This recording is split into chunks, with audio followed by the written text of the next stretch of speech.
Tonight, the story of a tyrant, possibly the worst in the world. He's vicious, he's venal, and he's robbing his country blind. His country is an African hellhole called Equatorial Guinea, and no one would have ever heard or cared about it if they hadn't discovered vast oil deposits just offshore.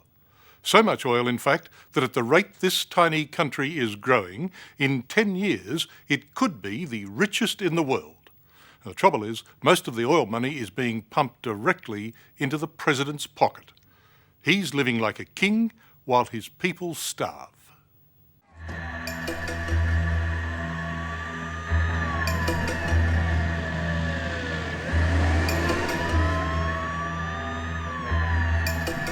The two-bob tin pot tyrant who runs this tiny African backwater gets around with an entourage worthy of a superpower. And he is just about the most horrible despot in the world today.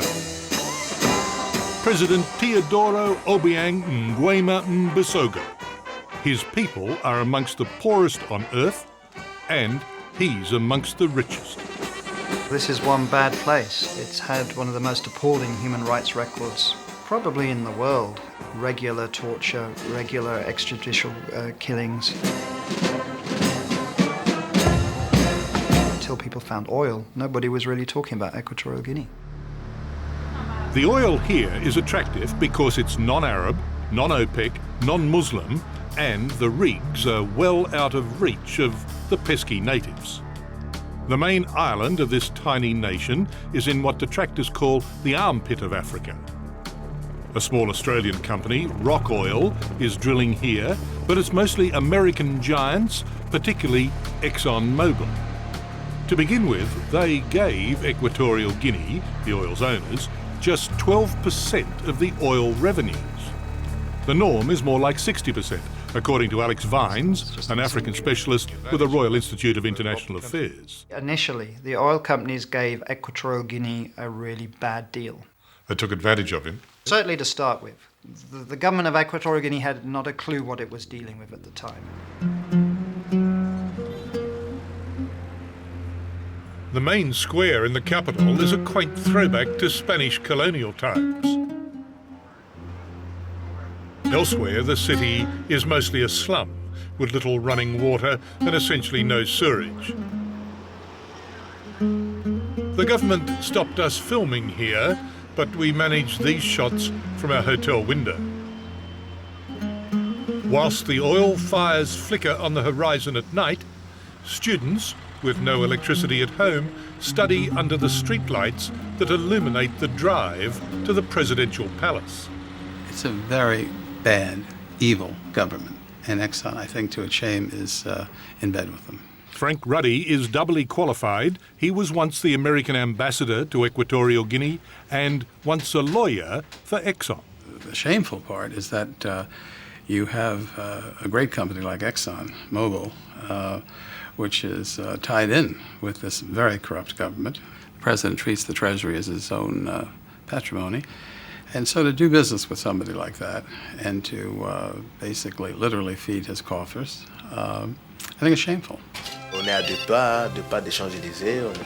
The president and his family are frequently overseas. First son, Teodoro Jr., is partial to Paris and its finest hotels. Incredibly, he once allowed French television to tag along on a shopping spree. But a Bentley can be hard work in Paris traffic. C'est Paris. Pour le soir, vous avez dit? Pour le soir, si vous avez des cocktails ou des gens A fashion house closed its doors to give Junior exclusive access to the merchandise.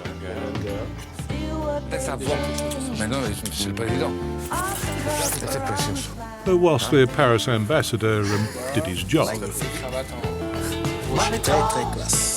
Teodoro bought 30 suits that day, browsed for a new watch, and then took the Lamborghini down the Champs-Élysées to get some CDs. Would it be churlish to suggest that maybe it's excesses like this that cause so little to be spent in the slums back home? ça c'est cool. The actual expenditure on health and education has significantly declined in the last 5 years. And think of it, the last 5 years are when the oil wealth has really been kicking in. So although the country's getting richer, actually the people are getting poorer. The money is going elsewhere. It's not going to the benefit of the people. The white man's hotel in the capital has one of the nation's 2 swimming pools. Neither contains water. Pity really, because here we found Eric Musumbani, Eric the Eel. Remember him? The slowest swimmer at the Sydney Olympics and now training for Athens. Well, how do you do training if the pools haven't got water? Okay, I was in South Africa and in Ghana. That way I have been training. But now I have to move to Spain to train. Here I can't do it. At the same hotel, we ran into some of ExxonMobil's men relaxing after a stint on the rigs. Perhaps being well oiled blurs the sight of the squalor that's all around. This country's dirt poor. Where's all the money going? We don't control where the money goes. We're just out here to do a job.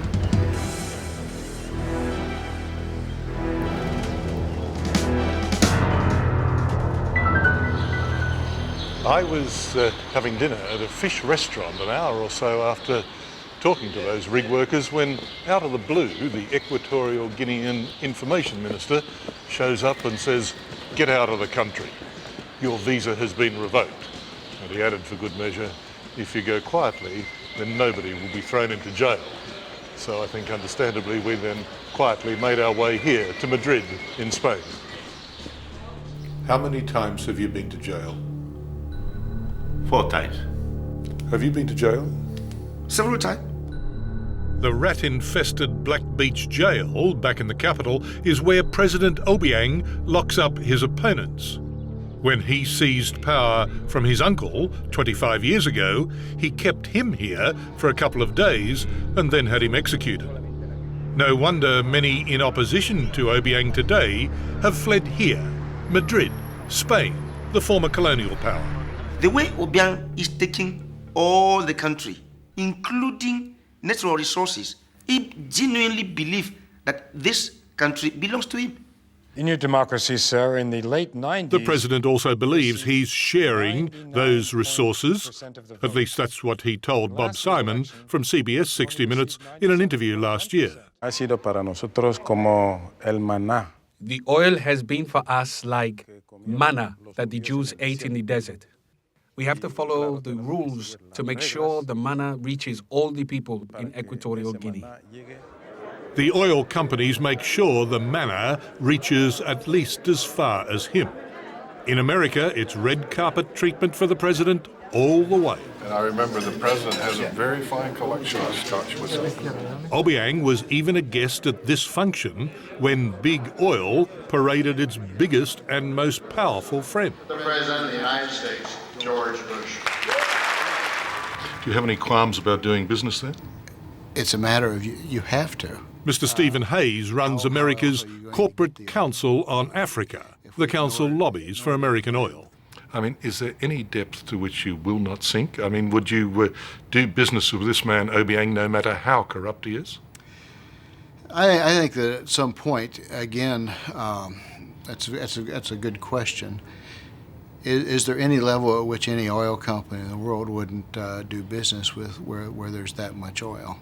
I don't know. Your position is that we shouldn't be taking oil from Equatorial Guinea. No, sir, no. It is that position because there's no other choice. Well, let me tell you my position, sir. My position is there should be some morality in this, and there should be a level below which you won't sink.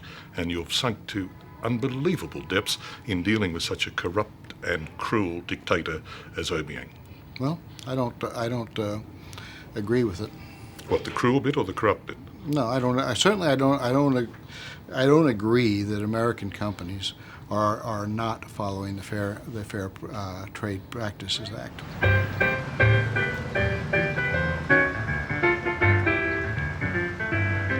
It turns out President Obiang does lots and lots of business in Washington, oil business and private business. The ritzy part of the most important city in the world, Washington, is, well, very ritzy. And when it comes to a good address, there are a few better places than here, DuPont Circle, On this circle, there's one particularly interesting building, the DuPont Circle branch of Riggs Bank. Never heard of it? Well, if you're a member of the Saudi royal family, you would have, because many of them do their private banking here, as does President Obiang. Obiang controls in excess of 60 accounts at this bank, including the one where oil companies deposit royalty payments. In some accounts, the balances run to hundreds of millions of dollars. In such circumstances, I guess it's understandable that the president would equip himself with a mansion like this just outside Washington. But it's a silly president who forgets to lock the front gate. Hello. Good morning. Is President Obiang in, please? Hello, how do you do? A caretaker eventually emerged from a garage, so I got a glimpse of the presidential fleet. And since the president was not in when I dropped by, the same caretaker very kindly arranged for me to speak with a government representative on the phone. Who is this? Yes, my friend. Your friend? Yeah. What's your friend's name? You can tell here. Oh, you're the ambassador. Oh, I see. You're the president's cousin. Oh, goodness gracious me. Well, Mr. Ambassador, tell me, how much money has the president got in his Riggs bank account at the moment? The FBI is trying to trace cash movements in and out of that account. So, Mr. Ambassador, are you still there? And whether it's the oil companies making the in-cash payments. Bye-bye. President Obiang and his family must enjoy the lifestyles of the rich and famous. Otherwise, why would he have another mansion just down the road? And across the continent, another. Los Angeles' luxurious Beverly Hills area is home for Teodoro Jr. Remember him? He's the son who likes the fast cars and fancy suits. Swimming pools, movie stars, and an African prince. Where is the owner of the property? This is the African prince. An African prince? Yeah.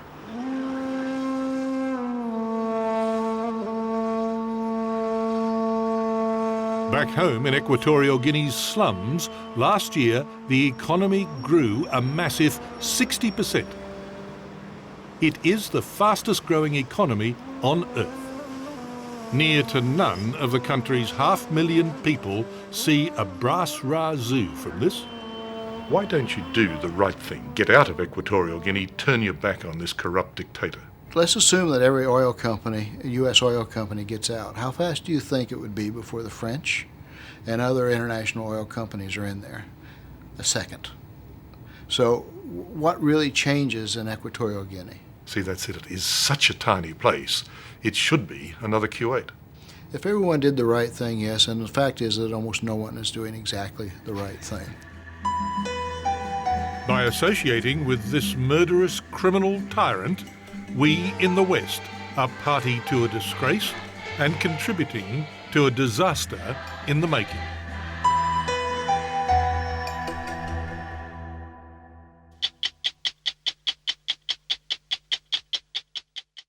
Hello, I'm Tom Steinfort. Thanks for watching 60 Minutes Australia.